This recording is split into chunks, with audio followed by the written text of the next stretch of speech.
All right, guys, I'm going to do a quick crash course in the blood unit study guide. Basically, if you don't know where to get started on the study guide, I can help you get started, and then you'll be on your own for the rest of it. So, list four major parts of the blood and their function in the human body. All right, so the four major parts of the blood are red blood cells,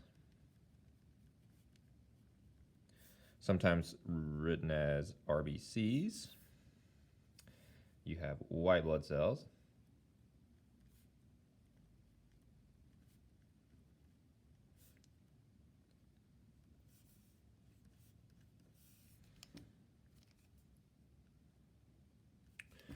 Okay.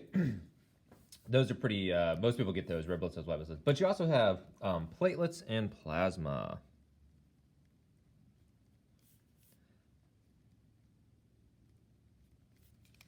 I don't give it any guarantees for filling, but platelets and plasma. So what do platelets do? Well, platelets basically are these broken down cell parts that are really jagged, and if you're bleeding out, they'll kind of stick together and form a clot. So platelets form clots. Plasma is the water part of your blood. So plasma also transports dissolved things. So, hormones, sugars, stuff like that are transported in plasma. But plasma makes sure blood actually liquid without, because if you think of red blood cells, white blood cells, and platelets, those are solid particles, meaning they can't really flow through your veins and arteries. But plasma makes it all kind of a liquid, so your heart can pump it through. That's the purpose of plasma. All right. These shouldn't be that big a deal. Anemia you should be able to figure out. Hemophilia, this is a problem with your platelets.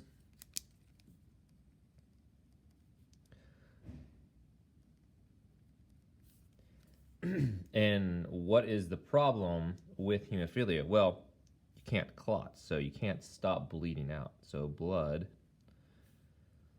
won't clot. All right, leukemia and HIV, you should be able to figure that out. All right, so type 1, type 2 diabetes. You should have watched this video I posted, I think, yesterday. Very rare in kids, though. So remember, type 2 diabetes, if you watch that video, it requires,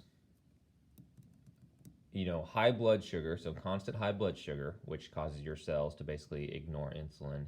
It typically, the older you get, the more likely this is to happen. So it's very rare in kids for their cells to actually ignore insulin. We said type 2 diabetes can happen relatively quickly, so in the course of months to years after you have a lifestyle change for the worse, but very rare in kids. It can happen. Autoimmune, so which one of these two attacks your immune system?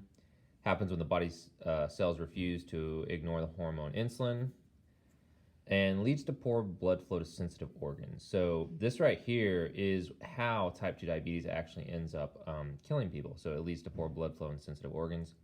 Is genetic with an unknown trigger. This is type 1. So you do inherit these. You have the genes to become type 1 diabetic, and you have an unknown environmental trigger where the body actually decides to start attacking the pancreas. So that is, that's type 1.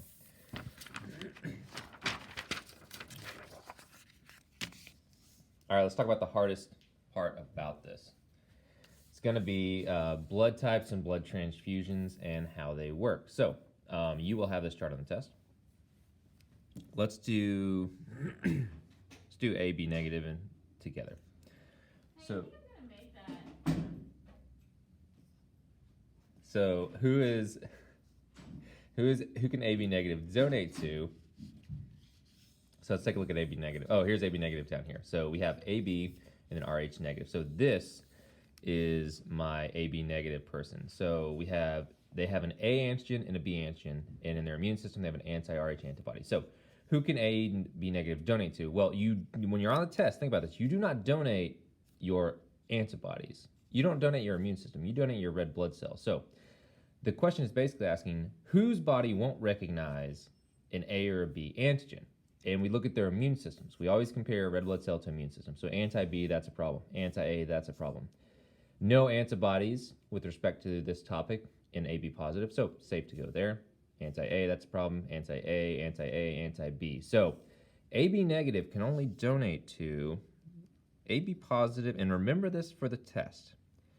You can also donate to yourself. You can always donate and receive from yourself. So let's go ahead and add AB negative down here as well. Who can AB negative receive blood from? So this is a different deal. We're going to look at their immune system, because if AB negative person is receiving blood, it's their immune system that's going to cause the problem. So they can't take blood from anybody with an Rh antigen on their red blood cell. Remember, always compare immune system to red blood cell. So that's a problem. That's a problem. That's a problem. That's a problem. So they can't take blood from anybody on the top row. But if we look at these cells in the bottom row, nobody has an Rh. So who can AB negative receive blood from? Everybody on the bottom row. A negative, B negative, and O negative. All right, Punnett square. Okay, we're not going to do the whole Punnett square thing together, but you will have to do one of these on the test. Remember to keep your A, B's, and O's together. So this box right here, BO. It wouldn't matter if the B was here and the O was here. You still put your dominant gene first. Then keep the D's together. Let's do this one right here. So doesn't matter which B goes first, but we're going to put the dominant D allele first. So what are these people's blood types? Well, you look at this code, this little key up here. BB is type B, and capital D, lowercase d, that is Rh positive. So BO, type B. You're going to write this out for all 16 of these before you try to answer questions about it. This will make sure you don't have any mistakes on this. And so we know at least 2 out of 16 are going to be B positive. So when you do fractions on the test, it's always going to be out of 16. We're not going to reduce these unless we have to. This question says, what fraction will have the same blood type as either parent B positive or AB positive? You'll just have to wait till you do this entire Punnett square and then figure out, you'll have to add up the B positives and AB positives and get your number on that. All right, let's talk about the last page. Sickle cell anemia. I posted a video about this a long time ago, so some people are a little confused about this. But generally, if you're a carrier for disease, you don't have any problems. That's not always the case with sickle cell trait. So with sickle cell trait, how do you inherit that? Well, you inherit one mutated allele. But what is the problem with sickle cell trait? So sickle cell anemia and sickle cell trait are two completely separate diseases. So what is the problem with sickle cell trait? Well, these cells right here, if you look, they have half the amount of the normal protein. In extreme heat and stress, these things can immediately flip and go from regular blood cells to sickle cells in a matter of seconds. Now, this could be life-threatening because the body's already in a stressful situation with low oxygen, and all of a sudden they all become sickle cells. So this can cause instant death in athletes who are exercising in really high heat, high stress situations, and usually when they're out of shape. So usually at the very start of a new workout regimen, usually in the summer too. So that's sickle cell trait. What are the problems with sickle cell anemia? Well, that's easy. These red blood cells are funny shaped. They don't transport oxygen that well. And to add to that, they are funny shaped, actually makes them block up capillaries. So you can have some similar symptoms to type 2 diabetes. Remember, both sickle cell anemia and type 2 diabetes leads to poor blood flow to your capillaries. And what organs are sensitive to that? Well, your skin, your eyes, your kidneys, and liver. So you could have problems with those organs with sickle cell anemia or type 2 diabetes. Cholesterol. So the only thing you have to remember with this, because you'll have this chart on the test, is that LDL is bad cholesterol and HDL is good cholesterol. And so you should be able to figure out what is actually going to be good for you, the top two, and what's going to be bad for you, the bottom two types of fat. So, your peanut oils, olive oil, stuff like that are healthy for you. Your dairy, red meat, stuff like that are bad for you. Also, oddly enough, coconut oil and palm seed oil, tropical oils can also be unhealthy for you, which is kind of weird to think about. Let's talk about these two right here. What does good cholesterol do that makes it good? Well, it removes excess plaque from your arteries. So if you have plenty of good cholesterol and not much bad cholesterol, then a doctor can make the assumption that you're in good cardiovascular fitness because they know that any plaque you have is getting removed. Now, I don't see the question up here, but what type of cholesterol is bad? That's LDL. What makes it bad? Well, it deposits plaque. It's part of the mechanism that deposits plaque on damaged parts of your arteries.